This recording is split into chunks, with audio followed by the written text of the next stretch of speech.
ஆனந்த அறுவடை. கண்ணீரோடை விதைக்கிறவர்கள் கம்பீரத்தோடே அறுப்பார்கள். சங்கீதம் 126:5. சிறையிருப்பிலிருந்து கடவுள் வழங்கிய விடுதலை இஸ்ரவேலருக்கு பெரும் மகிழ்ச்சியின் அனுபவமாக அமைந்தது. ஒடுக்கப்பட்ட வேலைகளில் ஓங்கி ஒலித்த அவர்களது மன்றாட்டின் பலன் கடவுள் வழங்கியது என்பதை உணர்ந்து கடவுளை போற்றி மகிழ்ந்தனர். நல்ல விளைச்சலுக்கான அடித்தளம் விதையிலிருந்து தொடங்குகிறது.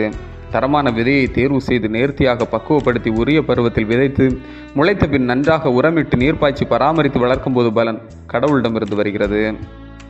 தூய பவுலார் கொரிந்தியருக்கு எழுதிய கடிதத்தில், நடுகிறவனாலும் ஒன்றுமில்லை, நீர் பாய்ச்சுகிறவனாலும் ஒன்றுமில்லை, விளைய செய்கின்ற தேவனாலே எல்லாம் ஆகும் என்கின்றார். எனவே நமது உழைப்பும் முயற்சியும் தேவைப்பட்டாலும் பலன் தருபவர் கடவுளே என்பதில் ஐயமில்லை. விதைத்தல் முதல் அறுவடை வரையிலான காலகட்டத்தில் நமது பங்களிப்பை உண்மையுடனும் முழுமையாகவும் வழங்க வேண்டியது நமது கடமையாகும். வாழ்க்கை பயணம் இத்தகையதோர் விவசாய அனுபவத்துடன் ஒப்பிடப்பட்டால் நமது பார்வையும் முயற்சியும் கண்ணீரும் மன்றாட்டும் எப்பொழுதும் கடவுளை நோக்கியதாகவே இருக்க வேண்டும்.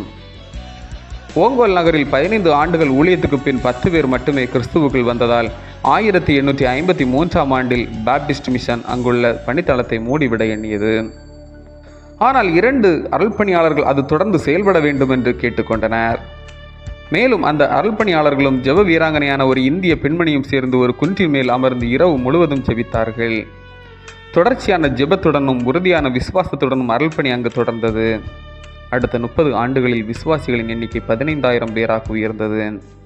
கண்ணீரின் மன்றாட்டுகளை கர்த்தரின் பாதத்தில் சமர்ப்பித்து ஆனந்த அறுவடை பெறுவோமாக. ஜெபம்.